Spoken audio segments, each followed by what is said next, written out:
Saludo para todos. Hay una pregunta que muchas personas están haciendo y es si la mezcla de la religión y la política es compatible y si es sano para la sociedad. Hoy vamos a tratar de abordar otro punto de vista, ya que hemos visto que algunas personas de todas maneras quieren argumentar que la mezcla de la política y de la religión es algo que no le conviene. Hoy vamos a demostrar que sí conviene y que es lo mejor para todos nosotros. Para poder entenderlo, yo quisiera explicar dos conceptos fundamentales: cultura y Estado. Cultura, lo primero es entender qué es la cultura, porque la cultura es algo que no es biológico. La cultura es algo que nos van enseñando, que nos van formando. La cultura es cuando un padre le enseña a su hijo qué está bien o qué está mal. Esa es la cultura, no están los genes, sino que a medida que el niño va creciendo, va adoptando unos comportamientos que le son enseñados, o mejor dicho, que le son sembrados, que le son cultivados. Eso es la cultura.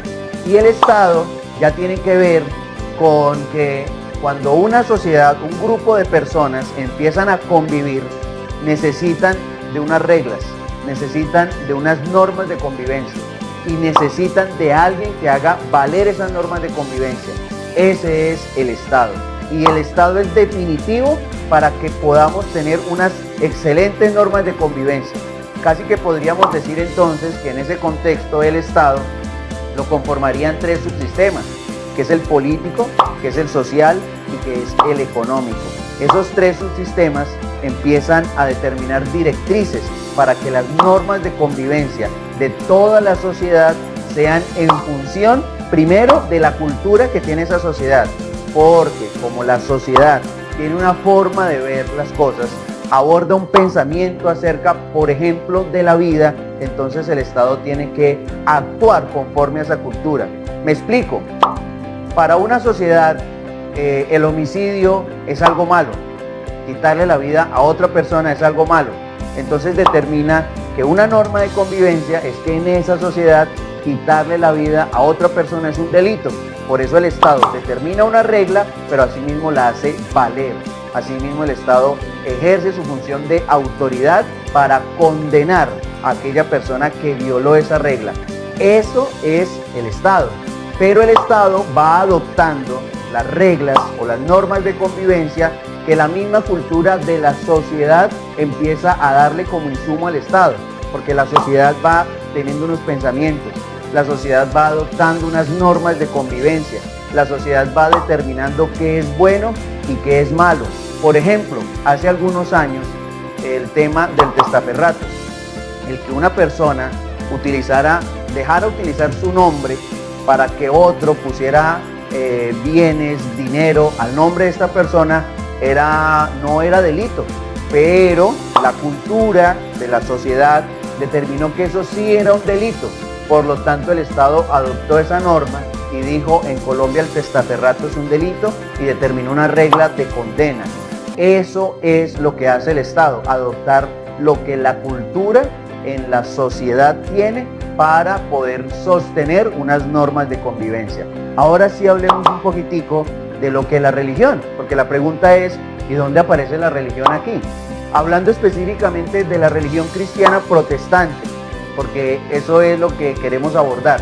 Religión cristiana protestante que está basada en unos principios cristianos o en unos mandamientos, por decirlo así, que el Señor Jesucristo vino a dar a través de su enseñanza. Empieza a enseñar que hay que tener valores, que hay que tener principios, que por ejemplo dice la enseñanza cristiana que hay que respetar a las autoridades. Dice la enseñanza cristiana que cometer homicidio es malo. La enseñanza cristiana dice que tener ambición es malo, que por ejemplo es un pecado tener ambición por el dinero, lo que podríamos traducir en términos nuestros que la corrupción, porque casi que la corrupción viene de la ambición, entonces es un delito. Eso nos da como ilustración la importancia de lo que es la religión en esta sociedad o en la cultura de esa sociedad. Porque cuando la religión le empieza a enseñar a las personas estos principios, estos valores, por ejemplo, decirle que si roba un dinero, roba un peso del Estado, está cometiendo un delito ante Dios, ante ese ser supremo que la religión le está enseñando que debe de creer, que porque si cree lo va a proteger, si cree va a obtener su gracia divina.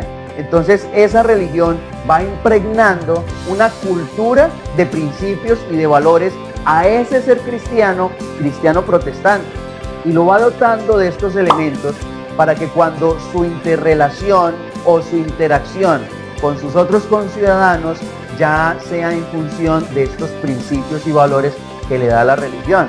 Ahora sí miremos, si una persona que tiene principios, que tiene valores, si una persona que está dotado con todas las herramientas cristianas a través de los mandamientos que están en su corazón, llega a un gobierno y empieza a gobernar no queriendo imponer una religión, porque es que eso es lo que de pronto se ha malinterpretado, que lo que busca la religión es imponer a que otros crean. No, eso no busca la religión cristiana protestante.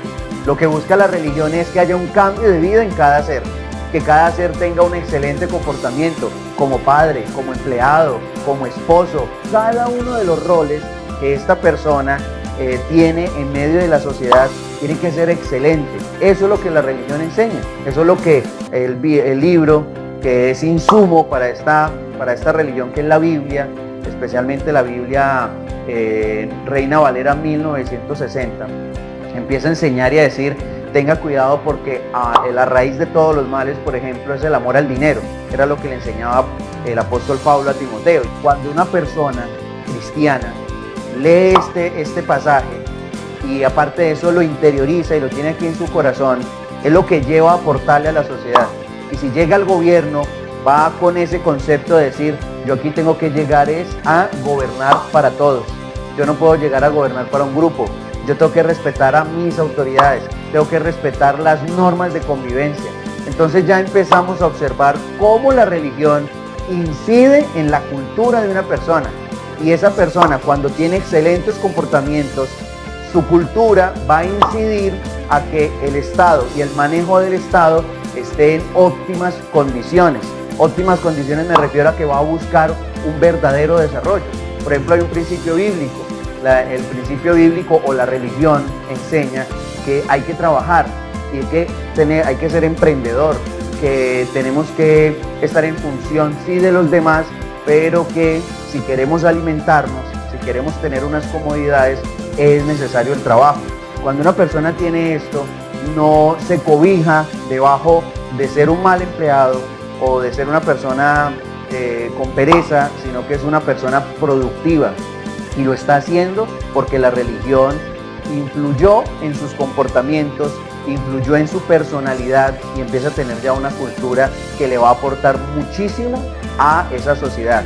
Por eso, mis queridos amigos, cuando nos preguntan: ¿será que la mezcla de la religión y la política es sana para una sociedad? Indudablemente la respuesta es sí, es muy sana. Y ojalá esto es lo que necesita verdaderamente, por ejemplo, aquí en el caso colombiano, esto es lo que necesita Colombia.